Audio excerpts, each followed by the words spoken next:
everyone, welcome back to my spoken English class. അപ്പോൾ ഇന്നത്തെ class എന്ന് പറയുന്നത് കുറച്ച് ലോങ് സെന്റൻസുകൾ നമുക്ക് ഡിസ്കസ് ചെയ്യാം കേട്ടോ. ഡെയിലി ലൈഫിൽ യൂസ് ചെയ്യുന്ന കുറച്ച് ലോങ് സെന്റൻസുകൾ.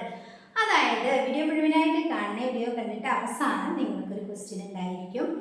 അപ്പോൾ ഞാനിവിടെ കുറച്ച് സെന്റൻസുകൾ നോട്ട് ചെയ്ത് വെച്ചിട്ടുണ്ട്. നമ്മൾ ഡെയിലി ലൈഫിൽ യൂസ് ചെയ്യുന്ന സെന്റൻസുകളാണ് കേട്ടോ. ഇന്നലെ ഞാൻ ചായ ഉണ്ടാക്കുമ്പോൾ പാൽ ഒഴിക്കാൻ മറന്നു. അല്ലേ, ഇന്നലെ ഞാൻ ചായ ഉണ്ടാക്കുമ്പോൾ പാൽ ഒഴിക്കാൻ മറന്നു. സിമ്പിളായിട്ട് നമുക്ക് പറയാനായിട്ട് പറ്റും. അതായത് ഇന്നലെ ഞാൻ ചായ ഉണ്ടാക്കുന്ന സമയത്ത് പാൽ ഒഴിക്കാൻ മറന്നു എന്നാണ് പറയുന്നത്. അപ്പം എങ്ങനെ പറയും? ഇന്നലത്തെ കാര്യമാണ്. യെസ്റ്റർഡേ ഉണ്ടാക്കുന്ന സമയത്തായതുകൊണ്ട് തന്നെ നമുക്കവിടെ വൈൽ എന്ന് യൂസ് ചെയ്യാം. Yesterday while making tea. ഇന്നലെ ഞാൻ ചായ ഉണ്ടാക്കുന്ന സമയത്ത് അല്ലെങ്കിൽ ചായ ഉണ്ടാക്കുമ്പോൾ ഐ ഫോർഗോട്ട്, ഞാൻ മറന്നു, ടു ആഡ് മിൽക്ക്, പാൽ ഒഴിക്കാൻ അല്ലെങ്കിൽ പാൽ ചേർക്കാൻ. Yesterday while making. വൈൽ വന്നു കഴിഞ്ഞാൽ പിന്നെ നമ്മൾ വെർബ് ing ഫോമിലായിരിക്കണം. While making tea. ഇന്നലെ ചായ ഉണ്ടാക്കുന്ന സമയത്ത് ഐ ഫോർഗോട്ട്, ഞാൻ മറന്നു എന്ത്? ടു ആഡ് മിൽക്ക്, പാല് ചേർക്കാൻ. സിമ്പിൾ അല്ലേ? Yesterday while making tea I forgot to add milk. ഇന്നലെ ഞാൻ ചായ ഉണ്ടാക്കുമ്പോൾ പാൽ ഒഴിക്കാൻ മറന്നു അല്ലെങ്കിൽ പാല് ചേർക്കാൻ മറന്നു. ഓക്കെ, നെക്സ്റ്റ്, ഇന്നലെ 2 തവണ ചായ ഉണ്ടാക്കി പക്ഷെ തികഞ്ഞില്ല. ഇന്നലെ 2 തവണ ചായ ഉണ്ടാക്കി പക്ഷെ തികഞ്ഞില്ല. ഇതുപോലെ നമ്മൾ ഡെയിലി ലൈഫിൽ ചെയ്യുന്ന കാര്യങ്ങളൊന്ന് സെൻറ്റൻസ് ആക്കി മാറ്റാനായിട്ട് നിങ്ങളും ശ്രമിക്കണം കേട്ടോ. ഇന്നലെ 2 തവണ ഞാൻ ചായ ഉണ്ടാക്കി പക്ഷെ തികഞ്ഞില്ല. ഈസി ആയിട്ട് നമുക്ക് പറയാനായിട്ട് പറ്റും. ഇന്നലെ തന്നെയാണ് കേട്ടോ. ഇങ്ങനെ പറയാം. Yesterday I made tea twice. Twice എന്ന് പറഞ്ഞു കഴിഞ്ഞാൽ 2 തവണ.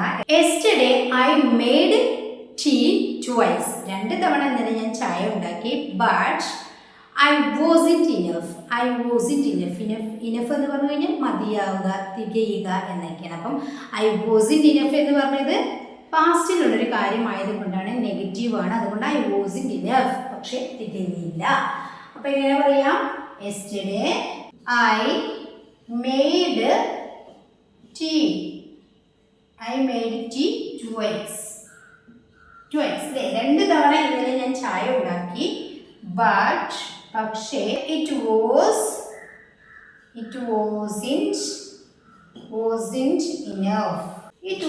enough. പക്ഷേ അത് തികഞ്ഞില്ല. ക്ലിയർ ആണല്ലോ? നെക്സ്റ്റ്, ഇന്നലെ ഞാൻ ജ്യൂസ് ഉണ്ടാക്കിയിരുന്നില്ല അതുകൊണ്ടാണ് ചായ തികയാഞ്ഞത്. ഇന്നലെ ഞാൻ ജ്യൂസ് ഉണ്ടാക്കിയിരുന്നില്ല അതുകൊണ്ടാണ് ചായ തികയാഞ്ഞത്. ഇതും ഇന്നലത്തെ കാര്യമാണ് അല്ലേ. അപ്പൊ ഉണ്ടാക്കിയിരുന്നില്ല നെഗറ്റീവ് സെന്റൻസ് ആണ്. Yesterday I hadn't made juice. Juice ഉണ്ടാക്കിയിരുന്നില്ല എന്നാണ്. അപ്പം yesterday I hadn't made juice. ഇന്നലെ ഞാൻ ജ്യൂസ് ഉണ്ടാക്കിയിരുന്നില്ല അതുകൊണ്ടാണ്. എങ്ങനെ അറിയാം? That's why the tea wasn't enough. Okay, അപ്പോ yesterday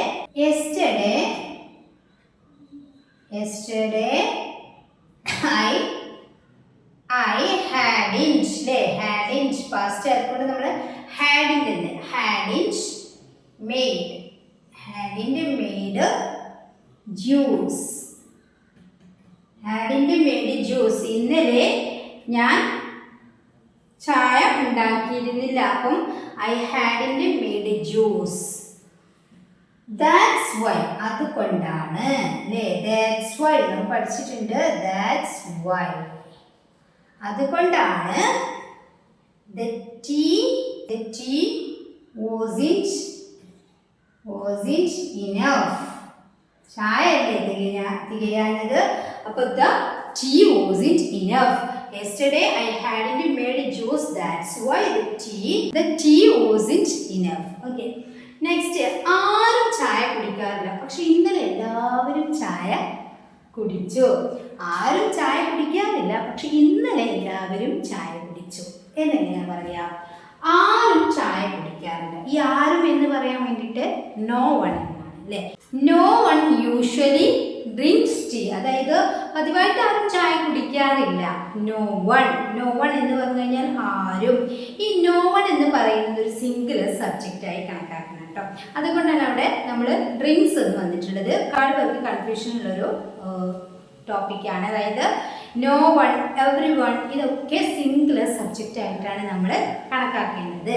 അവിടെയൊക്കെ നമ്മൾ വെർബ് എന്തായി മാറും? സിംഗുലർ സബ്ജക്റ്റിന്റെ കൂടെ ഏതാണോ നമ്മൾ ആഡ് ചെയ്യുന്നത് അതായിരിക്കും. അതാണ് ഡ്രിങ്ക്സ് എന്ന് വന്നിട്ടുള്ളത്. അപ്പോൾ കൺഫ്യൂഷൻ വേണ്ട. No one usually drinks tea. പതിവായിട്ട് ആരും ചായ കുടിക്കാറില്ല. But yesterday everyone had tea. But yesterday everyone had tea. പക്ഷെ ഇന്നലെ എല്ലാവരും ചായ കുടിച്ചു. അപ്പോൾ ഇവിടുത്തെ ഹാഡ് എന്ന് പറയുന്നത് നമ്മളെ ഡ്രിങ്കിന് പകരമായിട്ട്, അതായത് ഡ്രിങ്കിന്റെ പാസ്റ്റ് ഡ്രാങ്ക് അല്ലേ. അപ്പൊ അതിന് നമുക്കറിയാം ഹാവ് നമ്മൾ ഒരുപാട് വെർബായി യൂസ് ചെയ്യും എന്നുള്ളത്. അപ്പൊ അതിന് പകരമായിട്ടാണ് ഇവിടെ ഹാഡ് എന്ന് യൂസ് ചെയ്തിട്ടുള്ളത്. അപ്പൊ നമ്മുടെ സെന്റൻസ് എന്താണ്? ആരും ചായ കുടിക്കാറില്ല. No one. നോ വൺ ആരും. Usually. Usually. No one usually drinks. ഇവിടെ ഡ്രിങ്ക്സ് എന്ന് പറഞ്ഞത് എന്തുകൊണ്ടാണ്? നോൺ എന്ന് പറയുന്നത് ഒരു സിംഗുലർ സബ്ജക്റ്റ് ആണ്. None usually drinks tea. None usually drinks tea. But പക്ഷേ ഇന്നലെ, യെസ്റ്റർഡേ, ഇന്നലെ എല്ലാവരും ചായ കുടിച്ചു. Everyone had tea. Everyone had. Had എന്ന് പറഞ്ഞു കഴിഞ്ഞാൽ കുടിച്ചു എന്ന് പറയുന്ന വെർബാണ്. അതായത് ഡ്രിങ്കിന്റെ പാസ്റ്റ് രൂപമാണ് ഡ്രാങ്ക്. ഡ്രാങ്കിന് പകരമാണ് നമ്മളിവിടെ ഹാഡ് എന്ന് യൂസ് ചെയ്തത്. Had tea. അപ്പൊ ഹാഡ് നമ്മൾ പല രൂപത്തിലും യൂസ് ചെയ്യുമെന്ന് പഠിച്ചിട്ടുണ്ട്. അപ്പൊ അതിന് വേണ്ടിയിട്ടുള്ള വെർബാണ് കേട്ടോ ഇത്. ഹാഡ് എന്ന് പറയുന്നത് no one usually drinks tea but yesterday everyone had tea. ഇന്നലെ എല്ലാവരും ചായ കുടിച്ചു. പതിവായിട്ട് ആരും ചായ കുടിക്കാറില്ല. ഓക്കെ, അപ്പൊ ഇത്രയും കാര്യങ്ങൾ ക്ലിയർ ആയല്ലോ. ഇനി നിങ്ങൾക്കുള്ളൊരു ക്വസ്റ്റ്യൻ ആണ്. ഇന്ന് വൈകുന്നേരം ഞാൻ ജ്യൂസ് ഉണ്ടാക്കും. ഇന്ന് വൈകുന്നേരം ഞാൻ ജ്യൂസ് ഉണ്ടാക്കും എന്നുള്ളത് എങ്ങനെ ഇംഗ്ലീഷിൽ പറയും എന്നുള്ളത് നിങ്ങൾ കമന്റ് ചെയ്യുക. ഇപ്പോൾ നമ്മൾ ഡിസ്കസ് ചെയ്തതൊക്കെ ഏതാണ്? ഇന്നലത്തെ കാര്യമാണ് അല്ലേ. അപ്പൊ ഇന്ന് വൈകുന്നേരം ഞാൻ ജ്യൂസ് ഉണ്ടാക്കും എന്നെങ്ങനെ പറയും എന്നുള്ളത് നിങ്ങൾ കമന്റ് ചെയ്യുക. ഈ വീഡിയോ ഇഷ്ടപ്പെട്ടിട്ടുണ്ടെങ്കിൽ ലൈക്ക് ചെയ്യാനും ഷെയർ ചെയ്യാനും മറക്കരുത്. ഇംഗ്ലീഷ് പഠിക്കാൻ താല്പര്യമുള്ളവരിലേക്കൊക്കെ വീഡിയോസ് ഷെയർ ചെയ്ത് കൊടുക്കുക കേട്ടോ. പിന്നെ ഫസ്റ്റ് ടൈം ആണ് കാണുന്നതെങ്കിൽ ചാനൽ സബ്സ്ക്രൈബ് ചെയ്തിട്ടില്ലെങ്കിൽ പ്ലീസ് ഒന്ന് ചാനൽ സബ്സ്ക്രൈബ് ചെയ്ത് ബെല്ലൈക്കൺ ഓൺ ഓപ്ഷൻ ക്ലിക്ക് ചെയ്ത് വെക്കുക. അതുപോലെ തന്നെ എന്ത് അഭിപ്രായങ്ങളുണ്ടെങ്കിലും സംശയങ്ങളുണ്ടെങ്കിലും നിങ്ങൾ കമൻ്റ് അറിയിക്കാൻ മറക്കരുത്. അപ്പോൾ ശരി, നെക്സ്റ്റ് വീഡിയോയിൽ കാണാം. Thank you so much.